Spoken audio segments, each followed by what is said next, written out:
Hi, good evening, everyone. Thanks very much for being here on April 1st, an exciting day. We're going back to the moon. How exciting is that? Now, tonight's topic is a little lighter. It's how to fool the world. And there's your Joker's cap. So I have a question for all you smart people in this room. What day is today? Oh, don't be shy. Come on. It's what? Okay.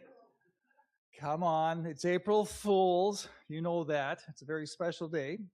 Now, this presentation, as you're probably already guessing, is going to be a little bit lighthearted. We're going to be looking at some spoofs and some hoaxes and some other stuff too, perhaps some standout examples.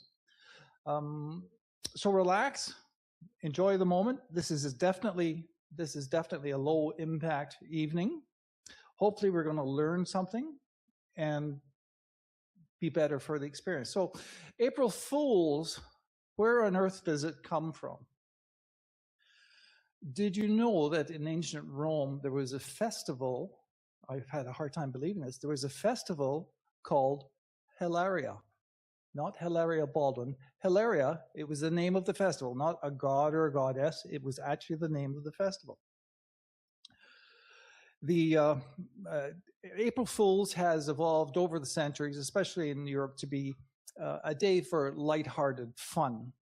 Now, in recent history, it often seems that some form of media is involved in an April Fool's hoax. Now, when it comes to authoritative media voices, reputation and integrity is everything. Now, the British Broadcasting Corporation, I know, is widely regarded as one of the world's most trusted and authoritative such voices. Of course, it regularly faces intense criticism in the UK, but the BBC holds an authoritative voice across the world. So, how come they publish this on their website? The Earth has exploded, killing everyone. Everyone's dead. We're all dead. I'm writing this from the afterlife. Obviously, this was a few years ago, certainly on April 1st. It's a favorite of mine, and some of you probably see me post this pretty well every year. Let's go to another hoax. We'll get into some more serious ones. Does anyone recognize this? Who likes kittens in this room? We all love kittens. This hoax, which came out around 2000, was called Bonsai Kittens. Launched in 2000 by a Massachusetts Institute of Technology grad student using the alias of Dr. Michael Wong Chang. Bonsai Kittens was a website that purported to promote the bonsai treatment of kittens inside jars, so that as the kittens grew and grew larger and developed, their skeletons would be formed by whatever jar they were in. Many people believe this hoax website to be legitimate. They complained to animal rights organizations. They even complained to the FBI.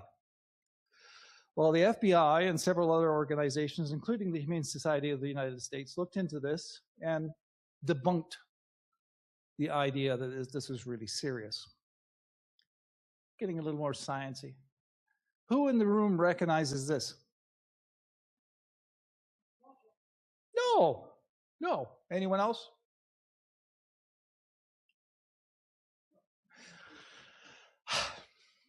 It's dihydrogen monoxide. In 1983, a newspaper in Durand, Michigan, which is northwest of Detroit, current population of Durand right now is getting close to 4,000, you know. They published a parody on dihydrogen monoxide using the unfamiliar chemical systematic name, dihydrogen monoxide. And in their article, they reported some concerning voices about this molecule. They reported it was an industrial solvent, coolant. It was used in nuclear power plants. It was a fire retardant. It was used in the manufacture of styrofoam and used in, trigger word here, used in cruel animal research. It was involved in the distribution of pesticides. And even after washing, your produce is still contaminated by this chemical. It's an additive in certain junk foods. You see all those trigger words? Now, this was 1983. That's getting up there in years, but it's still around. This was a couple of years ago.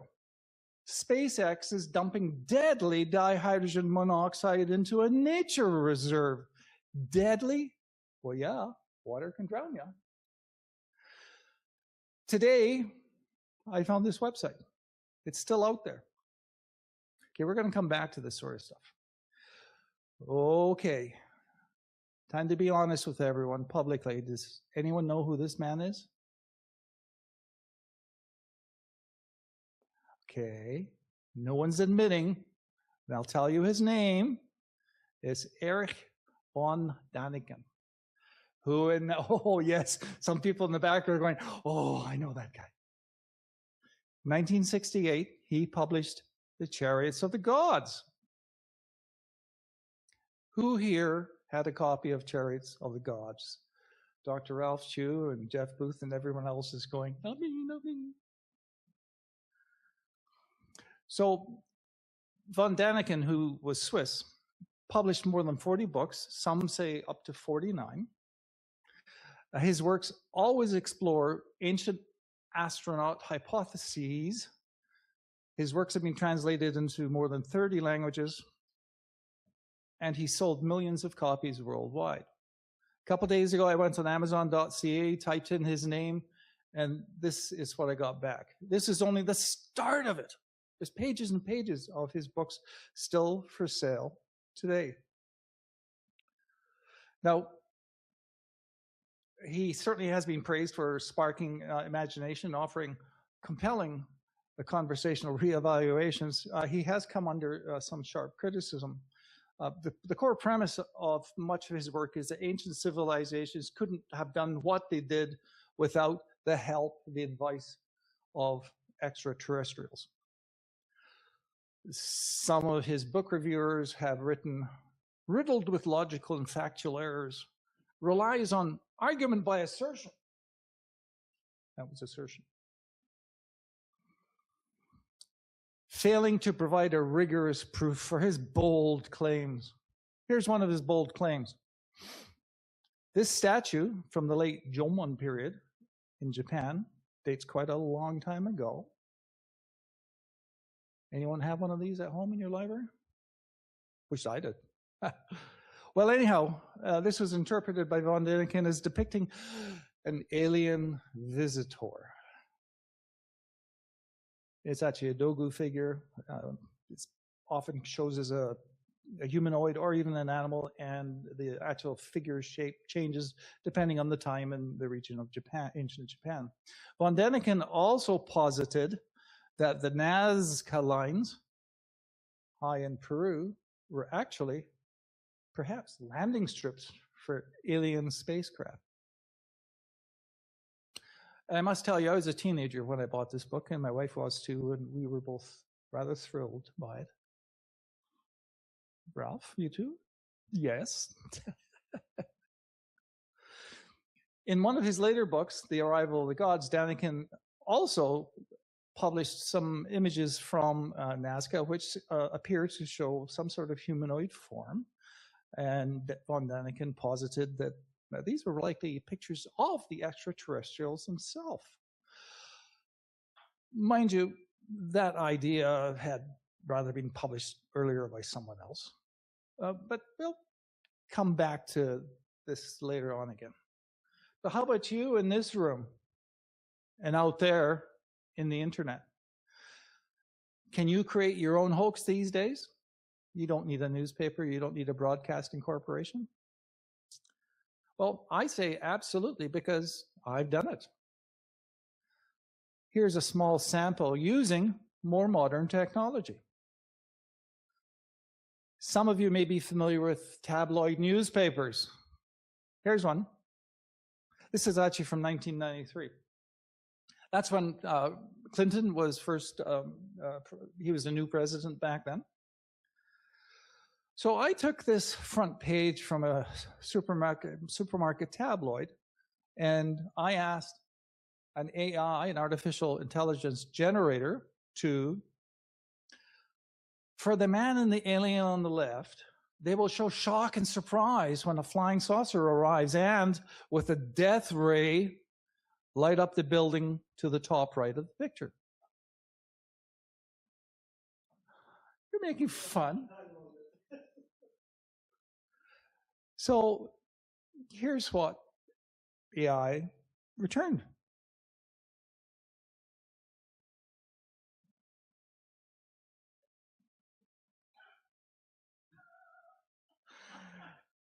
It's true. I saw it in the newspaper, folks. Now, if you're looking for something a little gentler, we are, after all, the Royal Astronomical Society of Canada. Let's wave the flag a little bit with a pretty little beaver.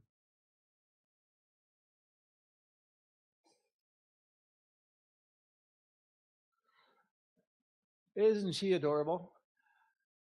That was done in seconds. And I have never done this before in my life, although I've done hoaxes, but I've never done a hoax that was based in AI. It literally took me seconds to come up with this. Well, I didn't come up with it. I gave the AI generator some money and some words of description, and this is what it came back with. Now, I know you don't recognize any of what's going on here, but it is kind of cute. Let's go to someone who's looking up his lawyer right now. Someone more familiar. The room falls silent. Someone's getting on his phone to his lawyer.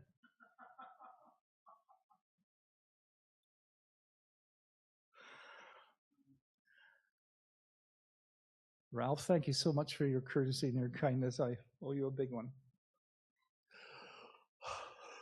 I probably won't have any air in two of my tires when I go back out to the parking lot here. Who remembers The War of the Worlds by H.G. Wells? What a thriller.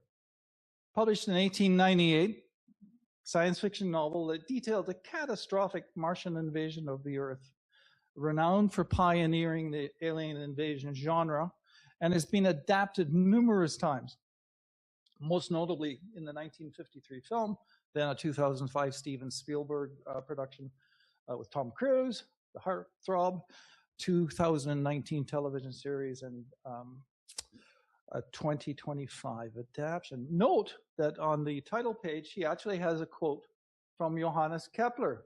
And if I can read it right, and this kind of foreshadows and sketches out the architecture of the novel. But who shall dwell in these worlds if they be inhabited? Are we or they the Lord of the world? You see the seed he's planting in the reader? Are we really as important as we think we are? Okay, I said there were several adaptations, but the one that perhaps is most infamous was the 1938 Halloween broadcast of the Mercury Theater of the Air by Orson Welles. Anyone in this room familiar with this broadcast? Yes, okay, a sizable minority in the room. That's fantastic. Now, Halloween in 1938 actually fell on a Monday evening. The Mercury Theater of the Air was regularly broadcast on a Sunday, so this was their Sunday broadcast. This was such a realistic radio play that it convinced many people who were listening that there was actually a Martian invasion taking place in America. The first half of the program was delivered in a realistic breaking news format with reporters breaking in. There were few commercial interruptions, and the first break came after fictional reporters had described a devastating alien invasion and the fall of New York City. And we're going to go a little deeper into this one, but let's listen to, say, the first 60 seconds. And once we get past the announcer and Orson Welles' deep voice, listen to how this is written. It's thrilling.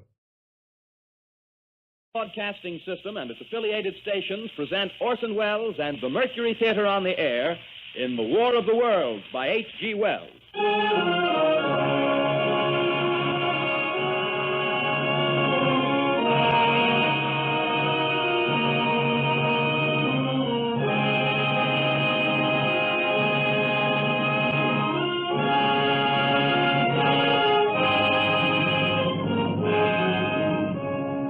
Ladies and gentlemen, the director of the Mercury Theater and star of these broadcasts, Orson Welles. We know now that in the early years of the 20th century, this world was being watched closely by intelligences greater than man's, and yet as mortal as his own. We know now that as human beings busied themselves about their various concerns, they were scrutinized and studied, perhaps almost as narrowly as a man with a microscope might scrutinize the transient creatures that swarm and multiply in a drop of water. With infinite complacence, people went to and fro over the earth about their little affairs, serene in the assurance of their dominion over this small, spinning fragment of solar driftwood, which by chance or design, man has inherited out of the dark mystery of time and space. Yet across an immense ethereal gulf, minds that are to our minds as ours are to the beasts in the jungle, intellects vast, cool, and unsympathetic, regarded this earth with envious eyes and slowly and surely drew their plans against us. In the 39th year of the 20th... This radio broadcast was so realistic for its place and for its time. Those are two important concepts, of its place and of its time, that some people were, excuse me? Okay. This broadcast was so realistic for its place and for its time that some people, really lots of people, reacted to it in a very extreme way. The New York Times, the next morning, this was a page one story above the fold, right under the masthead. Radio listeners in panic, taking war drama as fact. Talks about many fleeing to escape the gas raid from Mars. Phone calls swamped the police, etc., etc. Now, this wasn't just to the Northeast. This was across much of the United States. Here's Orson Welles trying to explain himself to the reporters the next day. That's a great picture. Very, very, very famous public response from its time.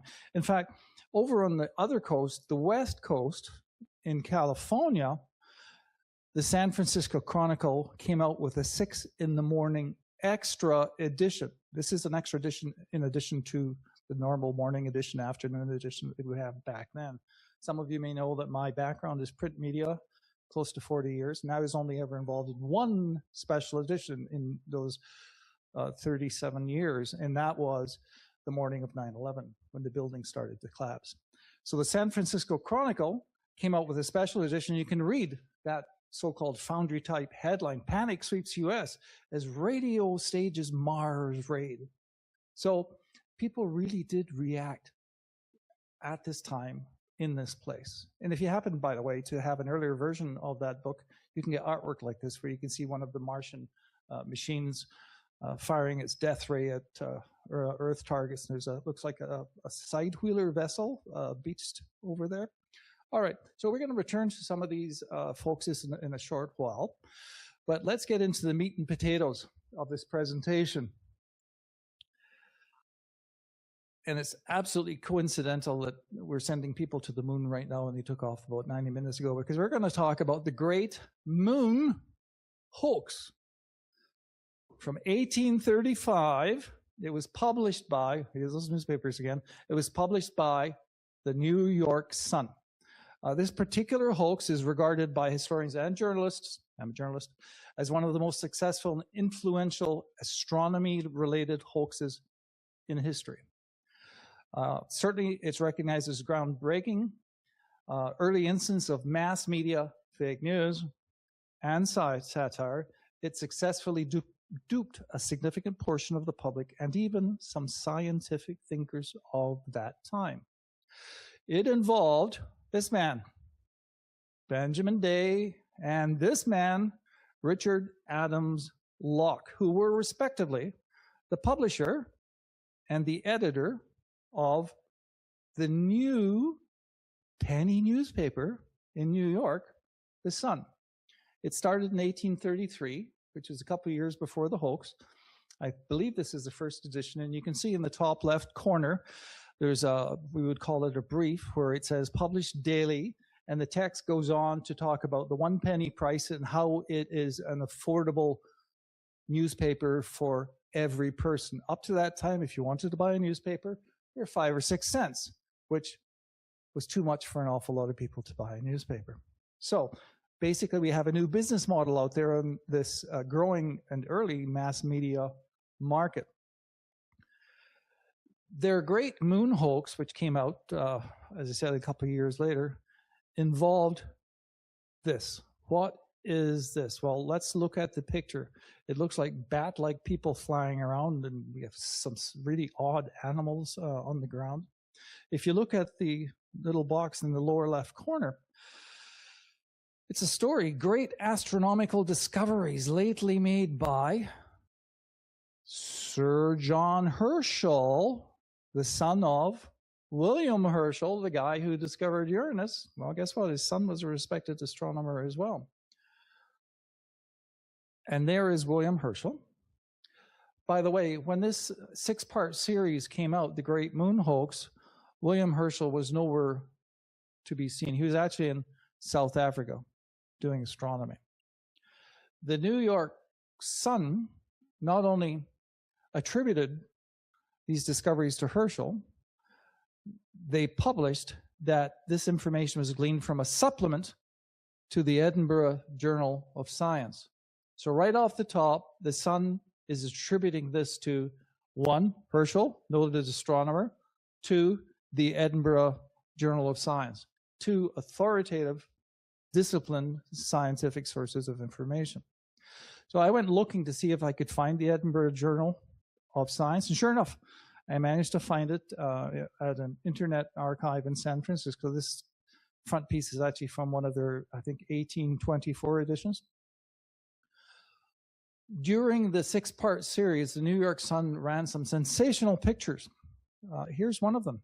The inhabitants of the moon, lunarians, they were called. There's those bat-like people.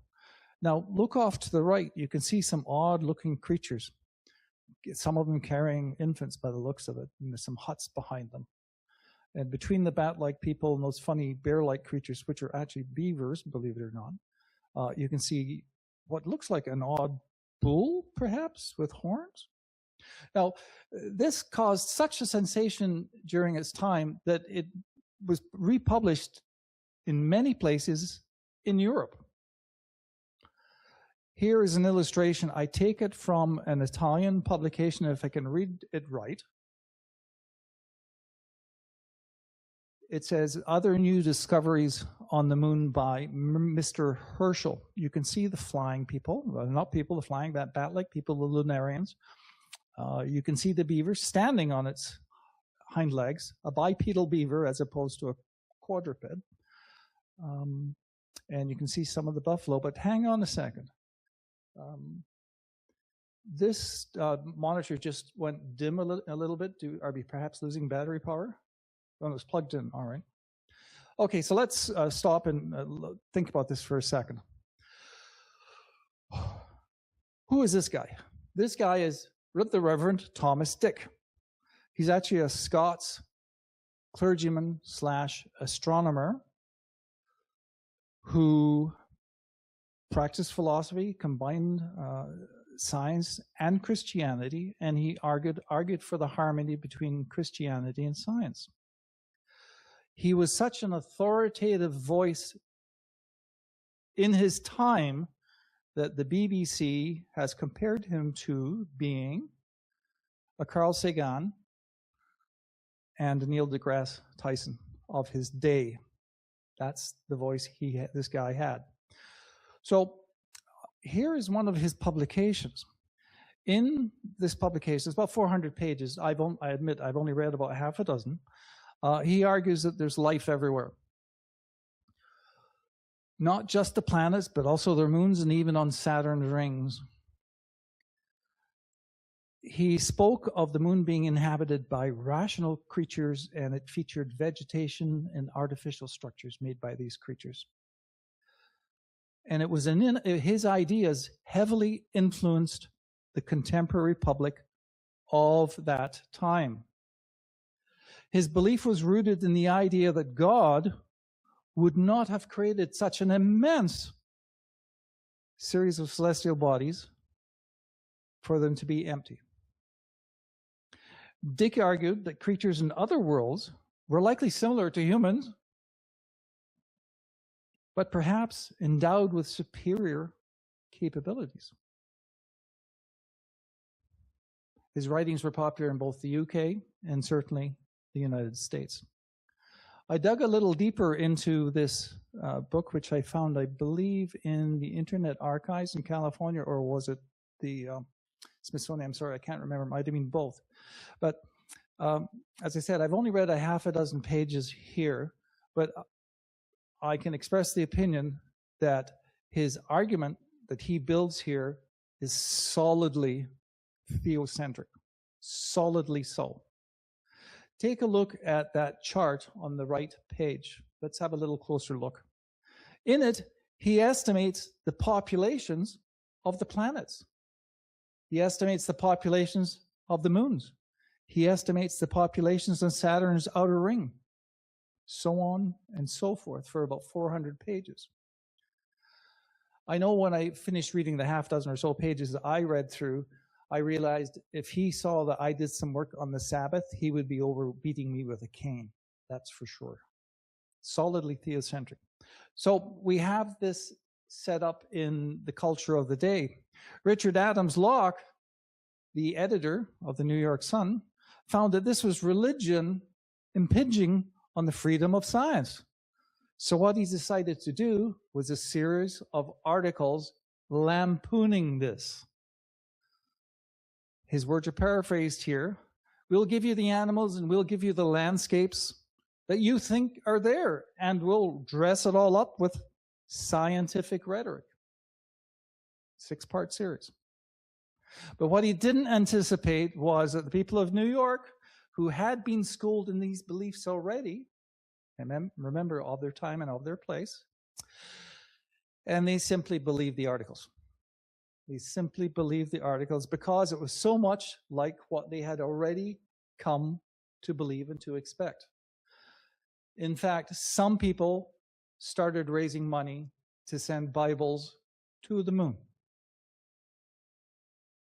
Now, this editor had some ethics, I guess, because he was conflicted about the whole thing, but because he knew it was a hoax, and he decided, well, no, this really belongs to the publisher. So he didn't do anything about it. Now, the publisher, the New York Sun as well, wanted to profit as much as it could from this. After all, it was a new product selling for only a penny. So the paper republished the series in a supplement and published lithographs as well, sold them all. This thing was reprinted across the world, went viral before there was radio and TV and internet. In fact, I even found a couple of sources that said 2 academics from Yale, Denison Olmsted and Elias Loomis, went to the New York Sun to see the documentary evidence for this. And what happened at the Sun was they were sent from production to the news office, from the news office to production, from production to the news office, from the news office to production, and finally they went home. I found professional monographs for both of these now long gone academics, and they list an awful lot of accomplishments, including working with observing Halley's Comet in the same year, 1835. There's no mention whatsoever of the Great Moon hoax. None. I wouldn't put it in my CV either. So what did this do for the New York Sun? Well, their circulation skyrocketed. It went from roughly 4,000 to 19,000. That's almost a 5-fold increase. And it made it the most widely read newspaper in the world at that time. It got a long-term circulation boost. In fact, it remained permanently higher after the hoax. The reprints that it did of the series sold out. It was another revenue stream for them. They sold about 60,000 copies. The newspaper got international fame.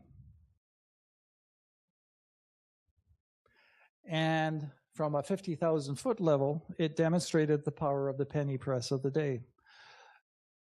The Sun's business model, the penny paper, proved that it could engage the reader. Its narrative-driven content could dramatically boost readership among the general public. And here's the bottom line on this. If you want to raise circulation, guess what? You can charge more for your advertising. It's all about money. Now, that was a 6-part hoax. Do you think we've learned anything? Well, let's go to those supermarket tabloids. You remember that Bill Clinton piece? Well, that same newspaper, that same tabloid ran a series. The Clinton and Alien was just one of it. Here's one of the other ones in the same series. So, hey, if it works, go for it. Now, I tried to find copies online of the New York Sun with some of those 6 articles. I couldn't find it until I was waking up this morning. You know, when you're just between deep sleep and waking up, I think it's called the hypnagogic state, where suddenly you can see things clearly that you can't see for the rest of the day. I realized I hadn't looked for the supplement. So when I had my mug of tea, I went to the office and I started looking for the supplement. And sure enough, I found one in the University of California, and I found one in the Smithsonian, like 2 minutes. So here is the front cover of the one in the Smithsonian, and we're going to visit some of the content of some of these 6 articles here, and this is thrilling. I just love it. Obviously, it's a 50-page supplement, and the editor, the Sun's editor, has a little end piece. So this concludes the supplement. With the exception of 40 pages of illustrative and mathematical notes, which greatly enhance the size and price of this work without commensurate. All right. So the bottom line here is, this is the editor of the Sun acknowledging this is his stuff, and it's 50 pages. So on the reprint, here is the front piece. Again, Astronomical Discoveries by Sir John Herschel. No. And I think, if I had my other glasses on, I think it also has reference there to the Edinburgh Science Journal. Again, no. This one seems to be from the University of California. To someone who is literate in telescopes, as they read through this, they would have probably stopped here. When the author is describing, that Herschel is describing the telescope with a magnifying power of 6,000 times. Now, does anyone have an optical telescope that you can look through and get a magnification of 6,000? I know those plastic microscopes at the store that magnify up to 800 times. And even that is considered empty magnification. So if someone was literate in this sort of thing and they saw 6,000 times, they probably should have gone, what? Oh, come on. Next page. In the War of the Worlds and some other places, we saw some troubling, threatening, uneasy words used. Well, look here. We're describing the lunar surface through this fantastic telescope. Mare Mortuum, the lake of death. I don't think there's a lake of death on the lunar landscape anywhere. I know there's a Dead Sea in the Middle East, but not a lake of death. And here's some more scientific gobbledygook. Give them what they expect. Here, first applied are hydrogen-oxygen magnifiers to the focal image of that great lens. So he's describing the technology he's using. And I know it's not solar telescope, Ralph, but this is pretty good for its day, I suppose, if you believed it. The whole breadth of the northern extremity of the sea, which is about 300 miles, having crossed our plain, we entered upon a wild mountainous region abounding with more extensive forests of larger trees than we had seen before, the species of which I have no good analogy to describe. In general contour, they resembled our forest oak. Again, appealing to the prejudices and our beliefs of the day. Dr. Herschel has classified not less than 38 species of forest trees and nearly twice this number of plants. Of animals, he classified 9 species of mammalia, 5 of ovipara, which I believe are vipers, snakes. Among the former is a small kind of reindeer, the elk, the moose, the horned bear, the bipedal beaver. You've seen pictures of the bipedal beaver, walks around on his back feet. The last, resembles the beaver of the earth in every other respect. Then its destitution of I love that turn of phrase, destitution of a tail, and its invariable habit of walking upon only 2 feet. It carries its young in its arms like a human being, and moves with an easy gliding motion. Its huts, remember you saw the pictures of the huts?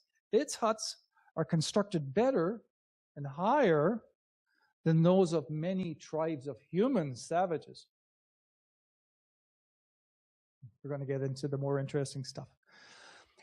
It talks about perceiving large flocks of winged creatures, wholly unlike any kind of bird, and they descended with a slow, even motion from the cliffs on the western side to alight upon a plain.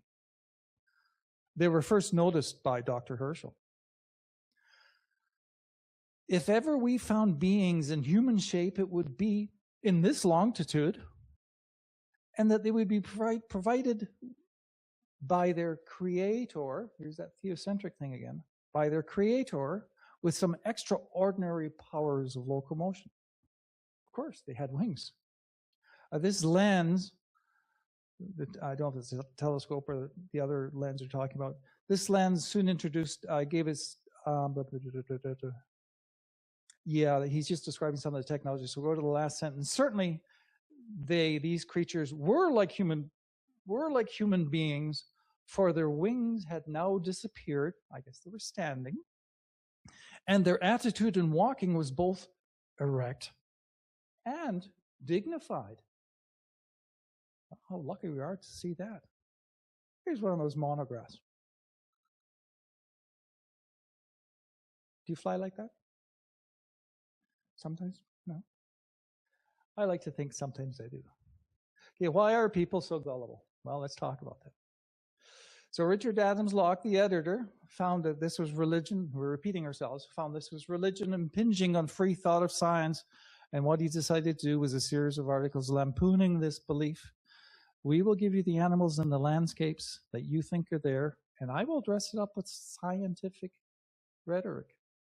Has anyone heard of the expression anchor bias? That's where an individual already has a certain mindset of beliefs, and where information is presented that easily fits into that set of beliefs, even if it's not actually accurate. One of the anchor biases that we might all be familiar with is if you go into a used car lot. Oh, I'll give you this car for, no, the car is $15,000, and the salesman says, well, I like you, I'll give it to you for $14,000. Your anchor bias is, well, I'm already saving $1,000 because it's supposed to be $15,000. The salesman is appealing to what you already know. There are other biases at work here. I won't go through them all in detail, but false positives, where things are interpreted as proof of theory. There's something called the Barnum effect, where there's a belief in vague, generalized descriptions. And the Barnum effect got its name after P.T. Barnum. Mistrust of authority, deliberate misinterpretation. I think we saw that for six stories in this newspaper. And there is critical thinking and assessing the information, which is an ever more important skill with AI and the internet. So one other aspect here is the historical period of that moment. There's a social context. You have your cultural surroundings. You have your environmental surroundings, including economic. Remember the Great Depression that Orson Welles was broadcasting at the end of? There's also the political reality, domestic and international. Let's return to the War of the Worlds for a second. 1938. In 1938, Europe and North America had witnessed the rise of Nazi Germany. And this concern,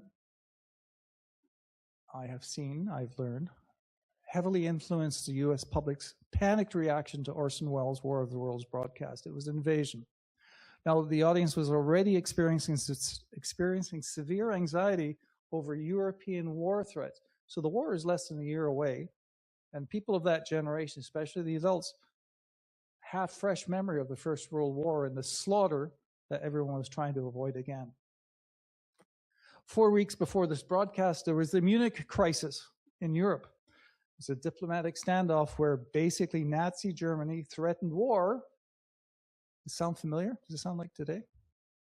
Threatened war unless Czechoslovakia ceded German-speaking Sudetenland to Germany. In other words, they wanted to take a chunk of, the Nazis wanted to take a chunk of Czechoslovakia. So the prime ministers from Britain, France, and Italy allowed the annexation. They just didn't consult Czechoslovakia. Let's look at that New York Times article on the radio listeners in panic one more time and see what else is there that gives us some more greater context. Look at the story to the right.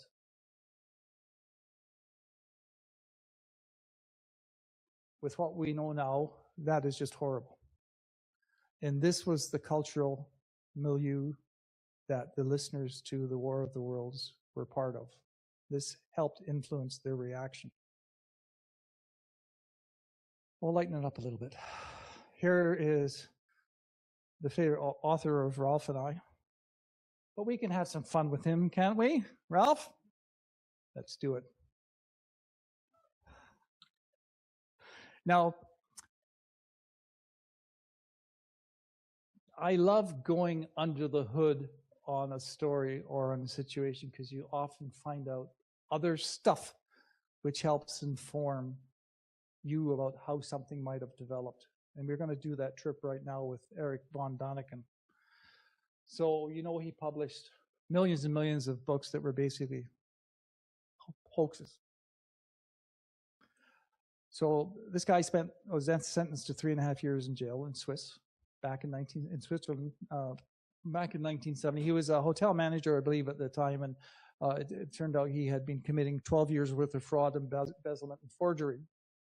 He served 1 year of that 3.5-year sentence, and during that 1 year in jail, he wrote his second book. Can't keep a good man down, I guess. On his sentencing, the judge stated that his crimes were repeated and sustained forgery, embezzlement, and frauds. More about this guy. Age 19, he got a 4-month sentence for theft. Shortly after that, he moved to Egypt, where he was involved in some sort of jewelry deal, where he received a 9-month conviction for fraud and embezzlement.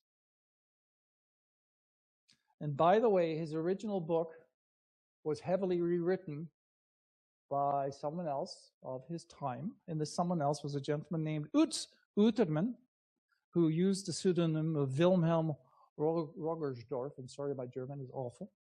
Now, Utermann, in earlier times, was the Nazi Party newspaper's editor, and that Nazi newspaper was, I can't pronounce it, Volksischer Beobachter, and he had also been a best-selling author in Nazi Germany and a propagandist for the Nazi regime. Again, of his place and of its time, but this is the sort of person von Däniken is dealing with behind the scenes. And this is what he comes up with, among other things. That said, his authorship did cement long-term financial success. His book sales totaled nearly 80 million across the world. Now, he died just in the middle of January, just like 2 months ago. He was 90 years old, and his estate was roughly 30 million US, all built on those books. I know, I did. So we're going to Betty's favorite molecule, not the water molecule, right, Betty?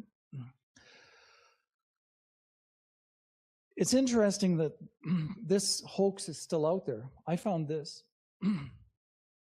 They're talking obviously about dihydrogen monoxide, and there's lots of scientific sounding information there. But, excuse me. But as I went down this page, there's some dense text in it.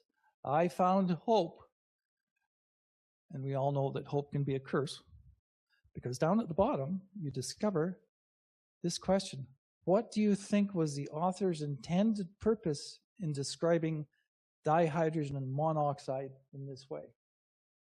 So this question is getting to the root of the hoax that dihydrogen monoxide is. This actually is part of a middle school course on assessing scientific information, critical thinking, and they use dihydrogen monoxide as a good, bad teaching example. And by the way, that newspaper in Michigan, when it published the dihydrogen monoxide hoax story, do you know what day they published it on? That's right, April 1st, April Fool's Day.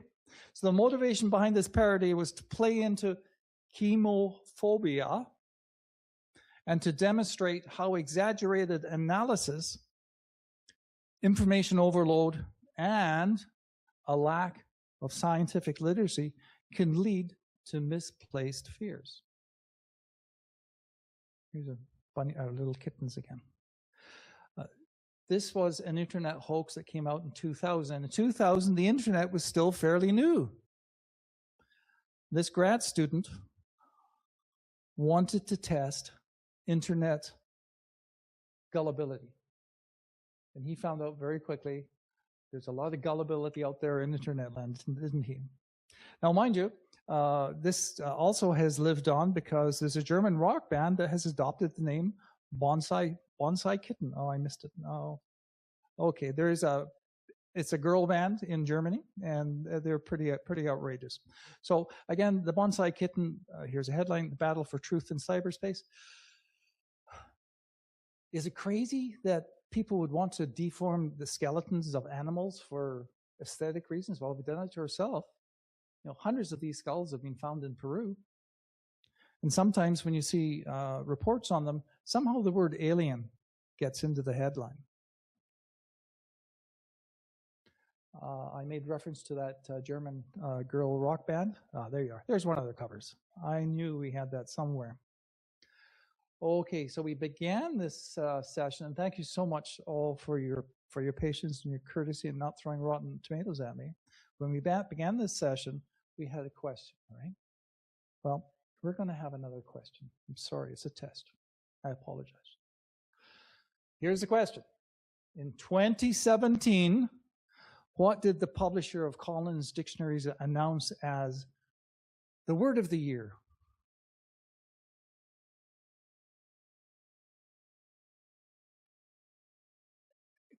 Thank you for not going for your phone. Yes, Tom.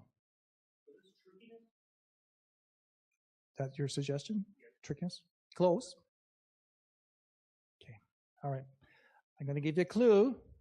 It's on this hoax newspaper page at the top in red.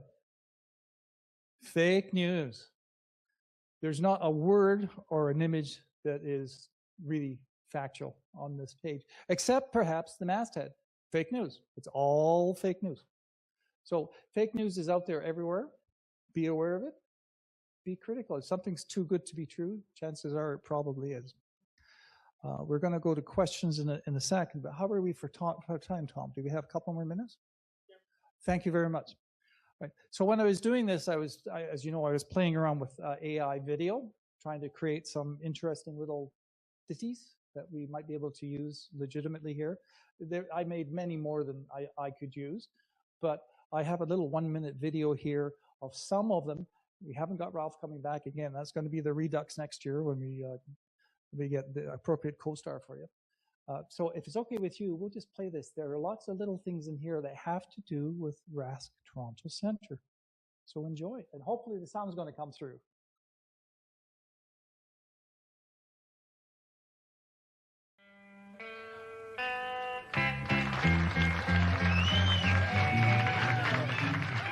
Hello out there.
The puck is in, the Canadians win the good old hockey game.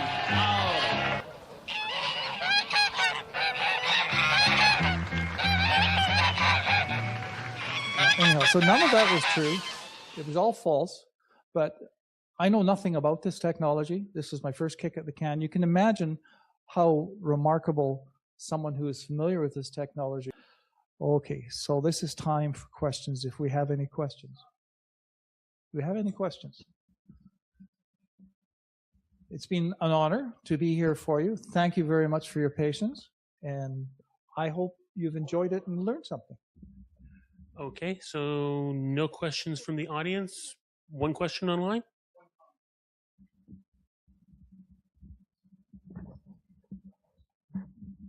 Thank you. One comment from Eric Biggs. The panic broadcast of 1938 was carried on CFRB radio in Toronto. Local newspapers interviewed astronomers at the Dunlop Observatory the very next day.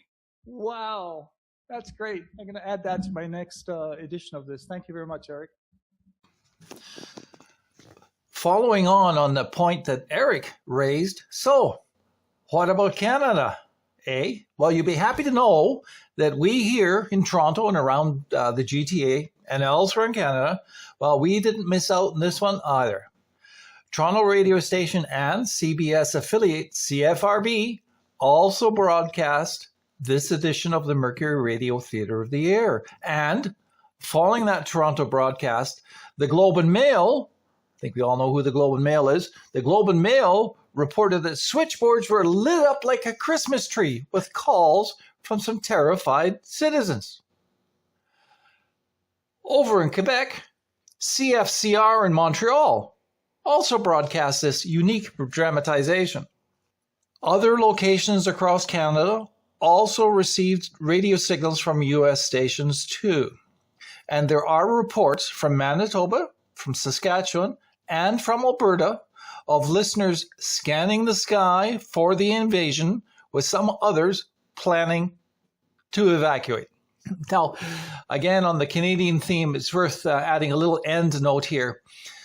During the performance, you can hear Orson Welles make reference to a Toronto academic whose name is Professor Morse of Macmillan University. And Professor Morse allegedly reported unusual activity on the red planet, specifically explosions of incandescent gas on Mars, which confirmed earlier reports from American scientists. Oh, that flag, by the way, that's the Canadian Red Ensign. That was basically our, quote, national, end quote, flag back in 1938.